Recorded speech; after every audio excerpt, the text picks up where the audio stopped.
hold its big film awards ceremony tonight, but there are warnings its credibility is on the line due to the lack of diversity amongst the nominees. No female directors have been shortlisted, and no actors of colour are up for an award. Here's Sky's arts and entertainment correspondent Lucy Cotter. This year's Bafta nominees are startling, unfortunately not just for their talent, but for their shocking lack of diversity. The all-white acting lineup and lack of female directors has undermined the awards build-up and been described as outrageous, dispiriting and in danger of making Bafta irrelevant. Queen and Slim is one of the films notable for its absence. It's disappointing, but it's, it exemplifies systematic racism and the powers that be, right? And until there's a real dismantling of that power structure, there will be no change. There's a narrative that films with black protagonists don't travel, and I wanted to do all that I can to facilitate and to annihilate that narrative. Sky News analysis of Bafta nominees in 9 of the main categories found that little has changed over the last 10 years. In 2010, just 5% of nominees within these categories were non-white and 29% were women. In 2015, things worsened. 5% of nominees were non-white and 21% female. And this year there was a small increase with 9% of nominees non-white and 39% female.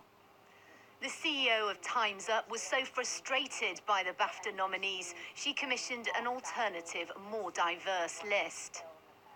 I think the real danger isn't about boycotts. The real danger is that they will just lose credibility with the talent.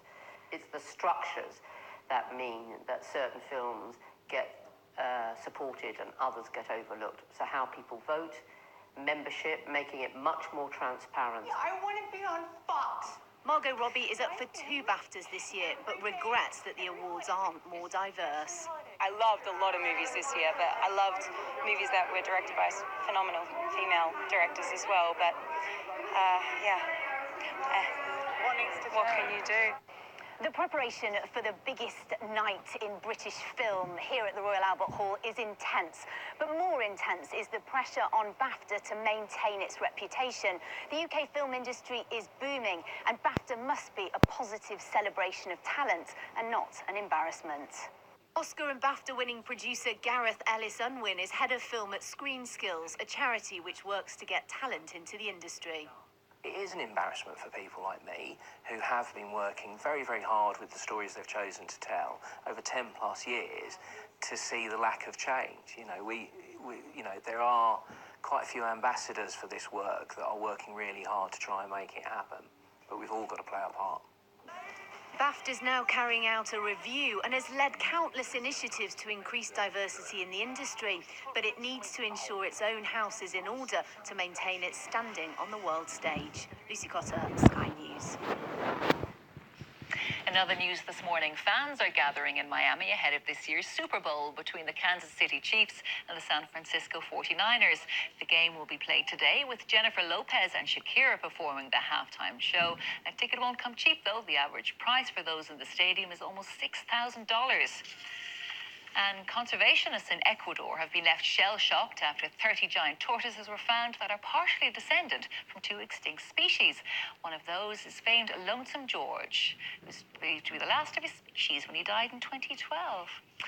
Don't want to get stuck behind them with the M25.